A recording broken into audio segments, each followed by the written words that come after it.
In August 2007, I deployed to Afghanistan. My job in the Air Force was explosive ordnance disposal technician. On December 6, 2007, we did an overnight mission. I was leading a team of 2 other younger EOD technicians from the Air Force. And then the next morning, we got a call that there was an IED across town. I felt fairly confident that the device was safe enough to approach by hand. So I put on the bomb suit, which is the big green, protective suit. I pull it out by hand from the road. At that time, we noticed it was like a hoax device, is what they call it. It was basically a fake device to either watch our actions or to get people on scene to cause an attack. I walked back down scene to clear the area before we turn it over to the public. And while I was looking in the culvert, I was kind of on my hands and knees and a detonation occurred. And I was immediately thrown from all fours to up in the air and then on my back.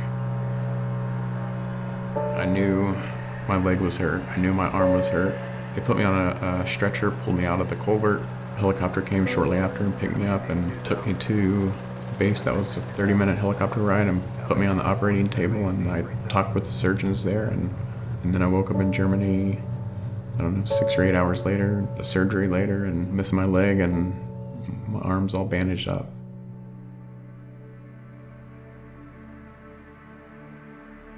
I was in Vietnam and evacuated 22,000 from the area in Da Nang, where I was the surgeon in charge. I've seen people make fabulous recoveries, and I've also seen those who didn't. The essential ingredient is this notion of surgeon, nurse, OR tech, everybody who is in that moment is fully dedicated, fully focused to doing their professional best to rescue a bad situation. Care in the 21st century is about team. There's no individual who can handle all of the necessities there are for someone recovering, particularly from a serious injury like Adam had. At the time of my injury on December 7th, I had surgery on that day. Flown to Germany, was there for 4 days and had 2 surgeries. Then flown to Walter Reed, arrived on December 10th and had surgeries basically 2 or 3 days a week until the end of December, beginning of January. Everybody who comes to a hospital or to a clinic is terrified. There is lack of understanding. There is stress that these patients and families are going through. This takes individualization, and it takes time, and it takes a sensitivity. The physical therapist, occupational therapist, the surgeons, just coming into the room and really treating you as a person, and this is the plan specific to you, and doing that as a team made me feel anyway like they're invested in you, and this is how we're going to get you there.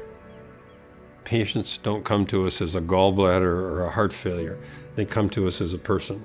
We have an enormous opportunity to try and understand every individual patient and their goals.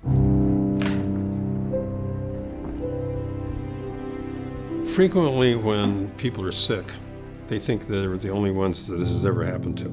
And we find that by putting people together in groups, that they get group therapy from it. What helped me most kind of wrap my head around what was going on was being at Walter Reed around so many other people who were like me. I was offered a trip to ski in Vail, Colorado with an organization from the hospital. And then shortly after, I went on a bike ride. My first few weeks at Walter Reed, I would have never thought that was possible ever, let alone within 3 months. Not only do we put things in place for them, but we also have really understood and guided them to other sources that give them a sense of belonging and community among like patients and families. It was these opportunities early on that really set the stage for later in life. After I left Walter Reed, I became involved in an organization that throughout the year I would take other injured service members on these recreational activities, and we would put a team together and do a relay race. Then I think on the 3rd or 4th year, we couldn't find a runner. So talked to my prosthetist, said, hey, I want to try running again. And he said, okay, let's do it.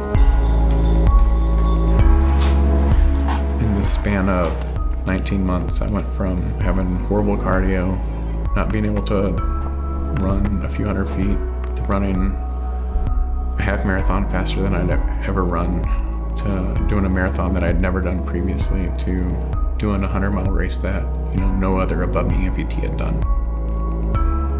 You'll never know your breaking point unless you push yourself to it and then maybe fail. So I'm still trying to find it. These are the moments that our team members live for, is to be there, to have the opportunity to move in and make a profound difference in somebody's health and their life. You have to have a fundamental belief that excellence is part of your institutional commitment to never being satisfied. It's not just saying, we're going to be the best at safety, or we're going to be the best innovative hospital. We really have to think about how we're going to be the best in all of these. Excellence is never an accident. It is a journey. You're never as good as you want to be. And the only way that you can begin to understand excellence is to measure.